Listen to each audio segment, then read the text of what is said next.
சாதாரணமாக நம்ம செய்கிற தியானத்துக்கும் மௌனத்தில் இருந்து செய்யக்கூடிய தியானத்துக்கும் நிறைய வித்தியாசம் இருக்கு. பிரபஞ்சமே என்னுடையது ஆயிடுதுன்னா என்ன இருக்கு? அப்போ ஒரே வைப்ரேஷன் என்னது? அமைதியான வைப்ரேஷன். ஏற்கனவே நம்ம பார்த்தோம்ல, கண்ணை மூடிட்டு உட்காந்தாலே உடம்புக்கு ஒரு பவர் கிடைச்ச மாதிரி ஆயிடுது இல்லையா? அப்போ இன்னும் இந்த மாதிரி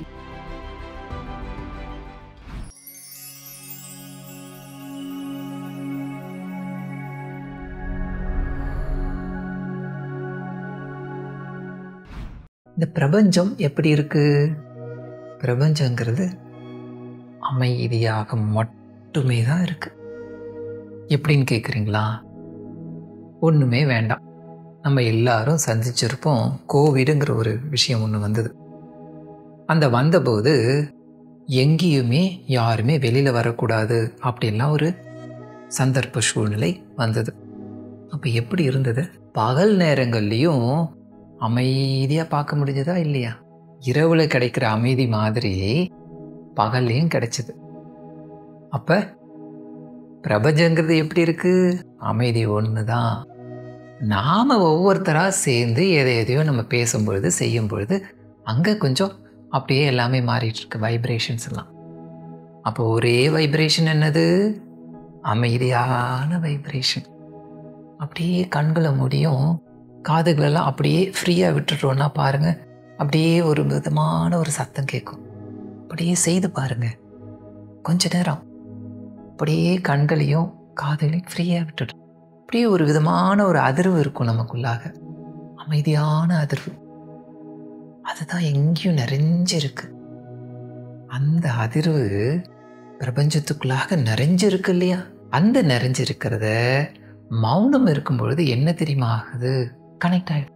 ஆரவாரமாக இருந்த இந்த மனசு நிறைய விஷயங்களில் நம்ம ஓடிக்கிட்டே இருக்கோம்ல, குதிரையை விட ஃபாஸ்ட்டாக நம்ம ஓடுவோம்.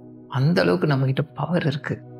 அப்படி ஓடக்கூடிய அந்த மனசு டக்குன்ட்டு வந்து நிற்கிறதுன்னு வச்சுக்கோங்களேன், இதுவே ஒரு பெரிய அதிர்வாக இருக்கும். அந்த அதிர்வோட இந்த அதிர்வெல்லாம் சேரும் பொழுது எப்படி இருக்கும்? அபரிதமான ஆற்றல், இவ்வளோ சக்தி கிடைக்கும். அது ஆற்றல் அப்படியே குவியும் நமக்குள்ளார. ஏற்கனவே நம்ம பார்த்தோம்ல, கண்ணை மூடிட்டு உட்காந்தாலே உடம்புக்கு ஒரு பவர் கிடைச்ச மாதிரி ஆயிடுது இல்லையா? அப்போ இன்னும் இந்த மாதிரி அந்த கனெக்ஷனோட, பிரபஞ்சத்தோடைய கனெக்ஷனோடு இருந்து அதோட உட்காரும்பொழுது எப்படி இருக்கும்? ஆற்றல் குவியும். உடம்புக்குள்ளாக நிறைய ஆற்றல் ததும்பும். அந்த அமைதி, பிரபஞ்சத்தின் அமைதி இருக்கு பாருங்க, அந்த பிரபஞ்சத்தின் அமைதி நம்மளுடைய அமைதியாக மாறும். இதுதான் முக்கியமாக கவனிக்கணும். இப்போ நம்ம இன்னைக்கு எடுத்துக்கிட்டது, பிரபஞ்சத்தோடைய அமைதியை பார்க்கணும்னு சொன்னோன்னா மௌனத்தில் மட்டும்தான் நடக்கும். ஏன்னா பிரபஞ்சம் விரிஞ்சு இருக்கக்கூடியது, பெருசு. அப்போ அந்த பெருசை நான் தெரிஞ்சுக்கணும்னு சொன்னால் நானும் கொஞ்சம் பெருசாக டைம் கொடுக்கணுமா இல்லையா? நம்ம எல்லாத்தையும் அப்படியே டக்குன்ட்டு கிடைச்சிடணும்னு நினைக்கிறோம் இல்லையா? அப்படி கிடையாது, முடியாது. அப்போ நாமளும் பெருசாக கொஞ்சம் நிறைய நேரத்தை ஊட்டி பழகணும். எப்படி? பேசாமல் இருந்து. பேசாமல் இருக்கிறதுன்னு சொன்னால் வாய் மட்டும் கிடையாது, கண்ணும் பேசக்கூடாது. கண்ணால் எவ்வளோ பேசுகிறோம் தெரியுமா? கண்ணு பார்க்கும் பொழுது எவ்வளோ நினைக்கிறோம். அதெல்லாம் என்ன சும்மாவா? பேசிக்கிட்டு தான் இருக்கோம். என்ன வாய் அசையலை, ஆனால் உள்ள எல்லாம் நடக்குது. உள்ளுக்குள்ளாக ஒன்று அப்படியே நடந்துக்கிட்டே இருக்கு. இப்போ என்ன செய்கிறோம்? அதையும் நம்ம அடக்கிறோம். கண்கள் வழியாகவும் பேச மாட்டோம், காதுகள் கூட கேட்டுக்கிட்டு இருக்கோம், ஆனால் காதுகள் வழியாகவும் நம்ம எதையும் செய்ய மாட்டோம். அந்த உணர்வுகள் அப்படிங்கிறதெல்லாம் கம்மியாகும்போது பிரபஞ்ச உணர்வு ஏற்படும். அந்த பிரபஞ்ச உணர்வு ஏற்பட்டாதான் பிரபஞ்சத்துடைய அமைதி கிடைக்கும். அப்போ அந்த பேரமைதி இல்லையா அது? அந்த பேரமைதி அப்படிங்கிறது நமக்குள்ளாக அப்படியே இருந்து இருந்து பழகணும். கொஞ்சம் நேரம் கொடுக்கணும். கொஞ்சம் நேரம் கொடுத்தாதான் அதை நமக்குள்ளார உட்காரும். அப்போ என்ன செய்யணும்? நேரத்தை கொடுக்கணும். இப்போ செய்முறைக்கு வருவோம். என்ன கிடைக்குங்கிறதுல ஒரே ஒரு விஷயத்தான் பார்த்தோம். நிறைய விஷயம் இருக்குது. ஒரே ஒரு விஷயம், பிரபஞ்சத்துடைய கனெக்ஷன், பிரபஞ்சத்துடைய அமைதி, பிரபஞ்ச உணர்வு. எல்லாமே பிரிஞ்சு இருக்கக்கூடிய ஒரு நிலை. அப்போ என்ன செய்ய போகிறோம்? தியானம் பழகணும். சாதாரணமாக நம்ம செய்கிற தியானத்துக்கும் மௌனத்தில் இருந்து செய்யக்கூடிய தியானத்துக்கும் நிறைய வித்தியாசம் இருக்கு. ஏன்னா தியானம் செய்யும்போது தியானம் செய்ய போகிறோங்கிறத மட்டும் நினச்சி உட்காருவோம். இங்கே அப்படி இல்லை. ஒரு விரதமாக நினச்சிக்கிட்டு நான் பேச போகிறதில்ல அப்படிங்கிறத நினைக்கும் பொழுது மனம் ஒரு ஷேப் எடுத்து அப்போ நடக்கக்கூடிய தியானம் வேறு மாதிரி இருக்கும். அது மட்டும் இல்லாமல் இன்னொரு விஷயம் என்ன செய்கிறோம்? நேரத்தை கூட்டுறோம். மௌனம்னு சொல்லும் பொழுது ஆரம்பத்தில் முடிஞ்சதுன்னா 2 மணி நேரம் 3 மணி நேரம் அப்படிங்கிறது அப்படின்னு வச்சுக்கலாம். எப்படி முடியுதோ கூட்டிக்கிட்டே போகிறது நல்லது. இப்போ கூட்டிக்கிட்டே போகும்போது நிறைய நேரம் கண்களை மூடிக்கிட்டு உட்காந்துருக்கும். தியானம் செய்கிறோமோ இல்லையோ பரவாயில்ல விடுங்க. கண்களை மூடி உக்காந்தாலே நிறைய விஷயம் நடக்குதில்ல, அதையாவது நம்ம செய்வோமே. அப்போ ரொம்ப நேரம் அப்படியே இருக்கும் பொழுது கொஞ்சம் கொஞ்சமாக அந்த மனநிலை மாறிட்டே இருக்கும். மனம் அழகாக அந்த மாற்றம் ஒரு நிலையிலேருந்து மாறிக்கிட்டே இருக்கும். அதை நம்ம பேசணுன்னா ஒரு பெரிய கதையாகவே கொண்டு போகலாம். அதையும் பார்ப்போம், எப்படி மனம் எங்கே ஆரம்பித்து எங்கே முடியுதுன்னு. ஆரவாரமாக தான் இருக்கும், அதை மட்டும் மனசில் வச்சுக்கோங்க. ஆனால் அதனால் நினச்சி நிறுத்திடக்கூடாது. அதுவே மாற்றங்கள் ஒன்று ஒன்றா உருவாகி அந்த ஆரவாரத்திலேயே இருக்கக்கூடிய அமைதியை பிடிச்சு அதுக்கு நேரத்தை கொடுக்கணும். அப்போ என்ன செய்வோம்? அதிகமாக வேலைகளெல்லாம் இன்வால்வ் பண்ணிக்காம என்ன செய்வோம்? நான் பேசாமல் வாயை மூடிட்டு இருக்கேன் அப்படின்னு சொல்லிட்டு எல்லா வேலையும் பார்த்துட்டு செய்யலாம்.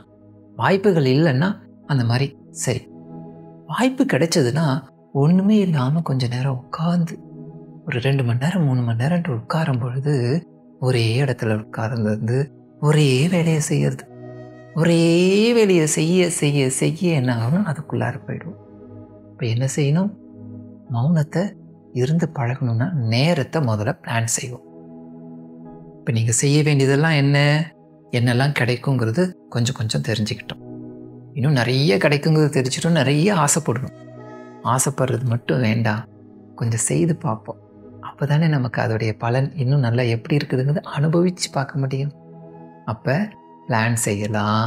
டைமை பிளான் செய்துட்டு அதுவும் இந்த மாதிரி காலங்களில் குளிர்காலங்கள் அப்படின்னு சொல்லுவாங்க இல்லையா, அந்த குளிர்காலங்களில் ரொம்ப அற்புதமாக வேலை செய்யும். பிரபஞ்சமே அவ்வளோ ஒரு பேரமைதியில் போகுது. அங்கே இருக்கக்கூடிய அந்த ஆற்றல்லாம் இருக்கு பாருங்க, அதுவே ஒரு பேரமைதிக்குள்ளார போகுது. இப்போ எப்படி இருக்கும் நமக்கு?